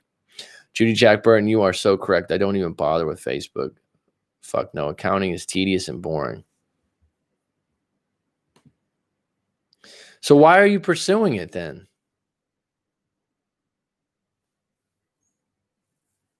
I think the more time we spend together, the closer we fall into a routine, and a relationship was good or bad. I like to keep things spicy, spice things up. Go for you. You're young, hon. You're in your late 20s, right? Coach, what you just said is not an accident. You meet certain people, you're either autistic, manic, bipolar. Same with me.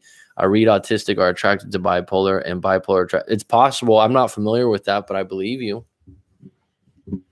Certainly, if you believe it, it's more likely. I don't know what it means specifically, but there's a client of mine that I had before. He lived in Ohio. He's fucking cool. He had a YouTube channel too. I can't think of the name. But he was a high functioning autistic. What a fun person to talk to, because I can talk. And he was exhausted by the end. We talked for 2.5 hours. and he's going to school to be an osteopath. I don't. Would you identify Soul Cutter as being a high functioning autistic? I don't know how you identify with that. I love that guys nowadays like independent women over the needy type, unlike previous generations. We are bosses. We run the world. Yeah, I mean, it's all a preference. I will say this: I don't mind a woman that's independent. I think that I've talked to a few different women that seem to have lost the idea of being sweet, which I think is feminine, and I think is attractive to a lot of men. And I don't think that that's separate. I think that that's a separate thing from being independent. Being sweet, not fake chummy, but giving a guy a compliment with sweetness.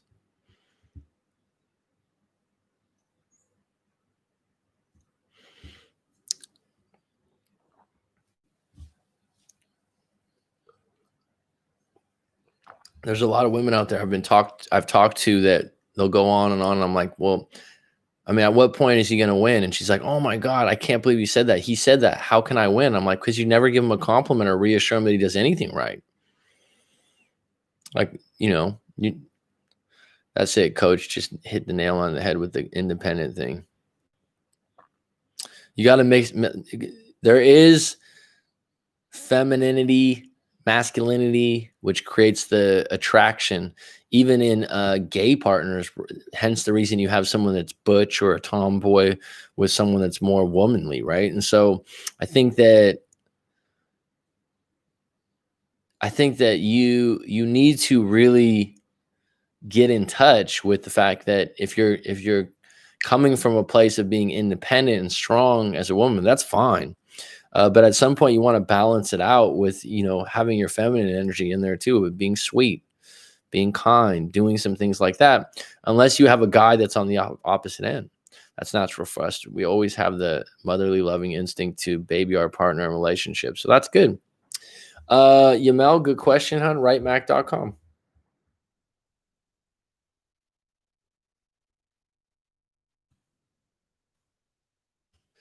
If you have any trouble with the site or understanding something, you can email me directly. Sometimes my site, someone, oh, I don't understand this. Okay, just email me and I'll explain it to you. Sometimes it's a matter of femininity. Don't confuse that with independence or not. No, I don't think I mean it that way. I think they're separate. I'm just saying that I like an independent woman, but I also like a woman to be sweet and kind.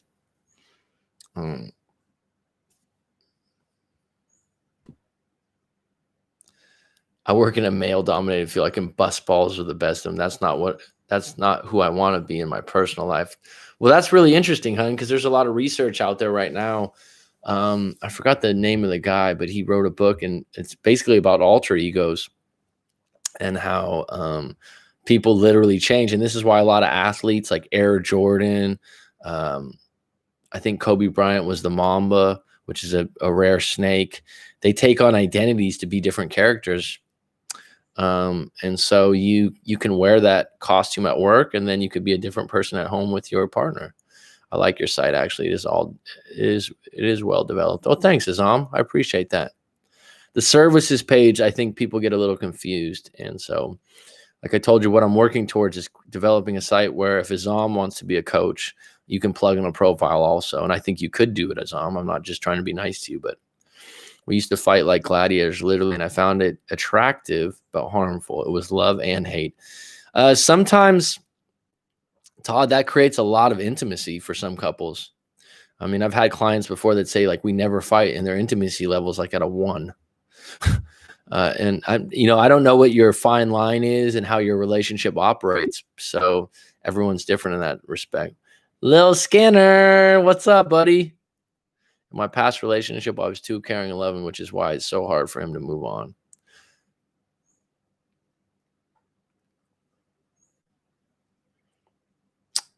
Thank you. I'm actually taking a part of my time to study relationship and may try to be certified at a later stage. Zom, my whole point with What I want to do is I want to provide you with a profile so you don't have to get certified. I think you can jump in and give advice like I do. There has to be a balance between independence and being attentive. Absolutely. Absolutely. I'm just telling people to be aware of it. That's all. It's just something I come across with some women that are independent and strong, and men are attracted to that, but you do need to find the balance where you're going to be sweet and you're going to be you know, in a situation where you're not being one-sided, if that makes sense. Everyone's having a good day. Yeah, you're late to the party. I'm almost 2 hours in. Oh yeah, I'm a vet on the set. I'm super overly affectionate, especially to the guys I'm seeing seriously. I know not to confuse that's never been a problem for me.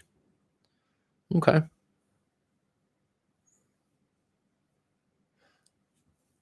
Oh, Johnny, I've talked to you before. I mean, here's the thing.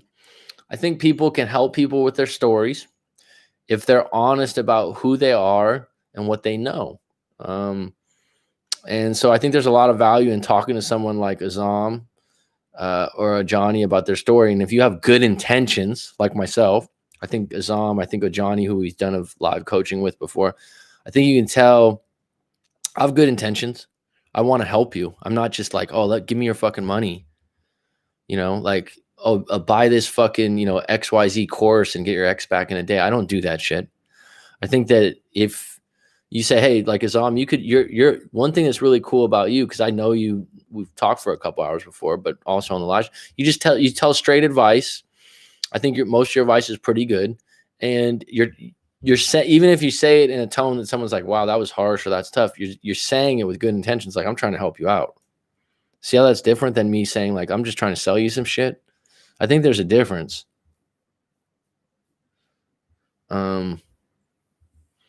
And you want to come from a place where you've been through it before, right? Like a breakup or something. Like, oh, Johnny, you said that, I can share this. You went to a dating coach and it really helped you out. Maybe you could eventually do that because you said you got results from it. So you can help people. Mac, I was directing that at females, not you. Femininity, a guy wants to sleep with you, not to hire. I got it, man. Good. Thanks for explaining, because it's so easier for me to be super sweet and a little too caring. I've leaned over the years the rules of the game now. You are so correct, coach. Well, thanks, Soul Cutter. Like meeting a woman and going on dates type thing. Live and learn. I'd rather you get hurt momentarily by a word I say than regret longing by making a major bad decision. Well, no, what you got to do is almost, if you did something like this in the future, is be who you are, right? Like, one thing about myself that I'm proud of, if I don't understand a word you said or you say red pill, I don't fucking try to play along with it. I'm like, what do you mean by that? Or what does that mean to you? Because that's me seeking to understand rather than to be understood or to big time everyone. And I think that in the climate of YouTube and social media and the internet now, people are claiming to be above who they are, and you got to be authentic in the situation and be like, wait a minute, what does that mean? Right? There's sometimes where there's words like, you don't even know what that is. It's like, no, I didn't. Thanks for telling me. Like the attachment theories. I've looked them over. I've read about them. I haven't studied them. And so and I've told people my viewpoint on them. That being said, I've had clients explain it to me, and I'm like, why don't you explain it to me and what it means to you? And then we'll unpack that together, and I'll let you know what I agree with or whatnot. And then that's good for both of us. That's me not saying, oh, that's just bullshit. Tell me why you agree with it. See, that's a different approach. Most guys' main goal is to just get lucky, so it's not that hard. I wouldn't say that's true. There's a lot of guys out there that are not like that. Nah, it is about working with your client to reach their desired goal. Yeah. I think she's instigated to those arguments for the makeup sex. I'm just being honest, but she wanted it to be physical. I think she got off on it. Am I wrong to think this? Hell no. Hell no. Like I said, that develops a lot of passion. And a lot of people that I talk to that are in relationships where the intimacy is incredible, but the connection's rocky, the up and down has some kind of effect on that, and it becomes a playbook for good sex. They think with their other head. The coach, you can tell this is genuine article, not here for his ego. Well, that's the number one compliment I get, and I appreciate is that someone will say, "Wow, you're really genuine." That's not an aim. That's just being real, right? That's why Masculine Energy, his name's Kyle, that has that other YouTube channel, and he comes on the live stream from time to time. People are like, "Oh, what do you like about him?" I said, "Well, it just seems like he's being himself when he talks. That's who he is. Like, he's not trying to impress someone. He's not trying to, whether I agree with all his advice or not, at that point, isn't as big a deal as me going, well, what this guy's going to say is what he believes to be true. Toxic relationship tend to have great sex. Makeup sex is best sex. I was telling that to Judy. I'm saying most of my bosses have tried to sleep with me. Oh, okay. I didn't know that. That's the truth. Oh, John, I had a client. It was one of my first clients. This is years back. He was in Austria. This dude was cool as fuck. He was in his 50s. Looked great, man. I mean, I would have thought he was in maybe his late 30s. And he was a massage therapist in Austria, originally from Australia. This guy had stories to tell. But anyhow, yeah, I think he had 2 or 3 kids. His wife was younger than him. And he was telling me about we got into previous relationships and whatnot. And he was like, wow, I was with this woman that was a heroin addict and a stripper. What a combination, for 2 years. And I'm like, how did you stay in that relationship? And he was like, the sex was incredible, Mac. I'm like, okay, that's what it was. And he said when he got out of the relationship, he was, emotionally fucked up for a little while because he had been in this messed up relationship for so long. It was basically a sacrifice. Hire and sleep with me. I got both. Wow. That's extreme. You remind me of Alex, the speaker on Instagram. Great guy that cares for others. I don't know Alex, the speaker on Instagram. But I'll take it as a compliment if it's a great guy that cares for others. That's cool. Coming from someone with six dogs they take care of.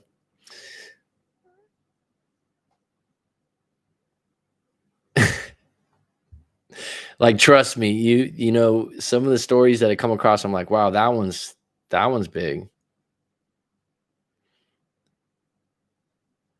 They say sex with your ex is excellent till it's not. Till it's not. Till they find out you're seeing someone else. All right, folks, this has been really good. We're just coming up on 2 hours here. Okay, here's a question. Why do women want makeup sex if you're satisfying her already?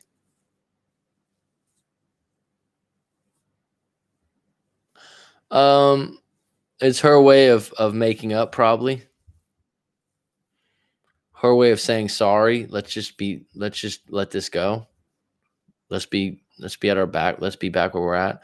I've been listening to a lot of Glendon Cameron guy. You like Glendon? Glendon Cameron was cool. You knew about him already, or did I tell you about him on the live stream? I've actually talked to him directly years back. Glendon's cool as fuck. He's got some good material, man. I like his approach. I like where he comes from. Bosses trying to sleep with employees. That's slippery slope, especially nowadays. Yes, it is, Judy. Women love spontaneous. Yep. Okay, cool.